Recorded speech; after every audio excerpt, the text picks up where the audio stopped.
sometimes I do want to have these people actually be held accountable, to answer questions, to at least be made to squirm. But there are other times where I wonder, well, what is this person actually going to say when put into that corner? Like, will it all be PR, roses and butterflies? Right. I mean, we notice with Nick Caserio, he says a lot without saying anything. And someone like Jack Easterby, who speaks for a living, has been a chaplain, is going to be pretty skilled at saying exactly what he wants to say. But we got to get them sound bites. That's true.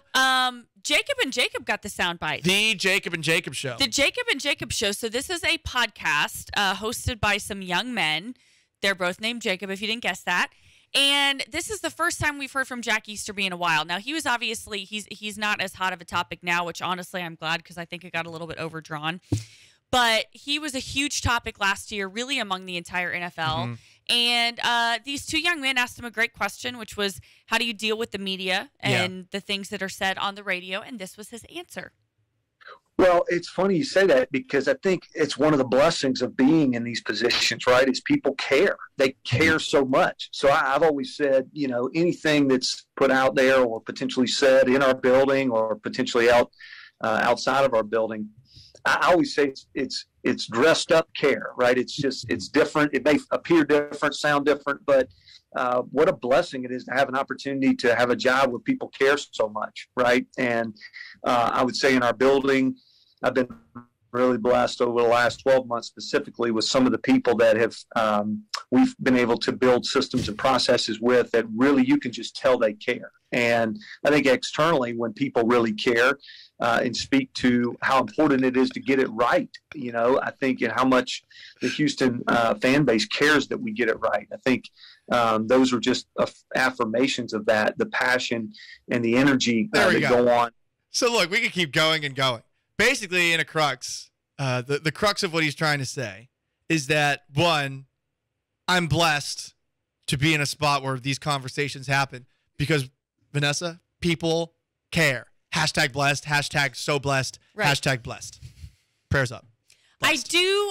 The pressure as a privilege thing is something that I'm a fan of, meaning, and I try to remember this, maybe this is a psychology thing when I get a mean tweet or an awful comment or whatever, it's like you're in a position to where you get that flack and you try to take it like a champ. But yeah, I mean, this is an answer that we kind of expect from him. He's a preacher. He's big on positivity. But yeah, I mean, this was the first interview we've heard from him in a while. And look, these young men, they're at pod_Jacob on Twitter, the Jacob and Jacob podcast.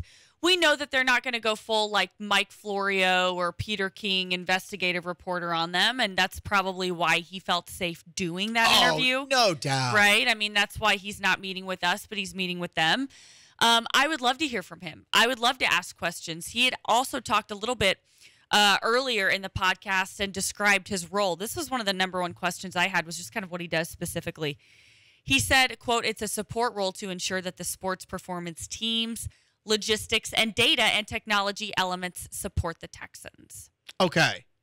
Fairly vague again, but it's an oversight role. The way he described it, he is still someone with some sway in the building without giving too much information as to how that actually works. And, you know, if I'm listening to that, I don't want to hear him as a part of any of the process anymore, because even if he is perhaps more removed than he was in the past, I just can't help but think about the general managerless days of the Houston Texans and the Bill O'Brien as general manager of the Houston Texans days, where nothing really seemed to make a lot of sense. And I think that he's going to be attached to that forever. So why would you trust him with any of those roles that you just outlined? I think that so long as Cal McNair owns this team, Jack Easterby is going to be here. So I do think Texans fans in a lot of ways are starting to, accept might be the wrong word, but realize that there's not going to be a change in regime anytime soon, especially with Nick Caserio being a fan of his. I would say probably never in the case of Easterby, because now is Easterby in the line of fire with this role that has been outlined? Doesn't really seem like that. And if he's close with the owner, great point. You're a made man, essentially, from that perspective. So, yeah.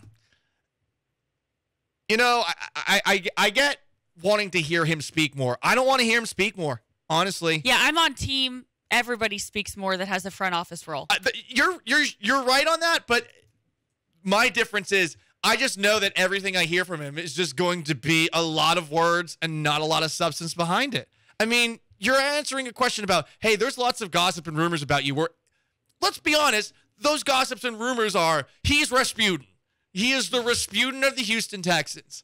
And your answer is, it's just so blessed. I'm so blessed to be in a role where people look at me from that perspective. And that's all he's giving to you, as opposed to saying, like, people hate you, dude. People do not like you here. Whether that's fair or unfair, that is the fact. And his response is, I'm just blessed.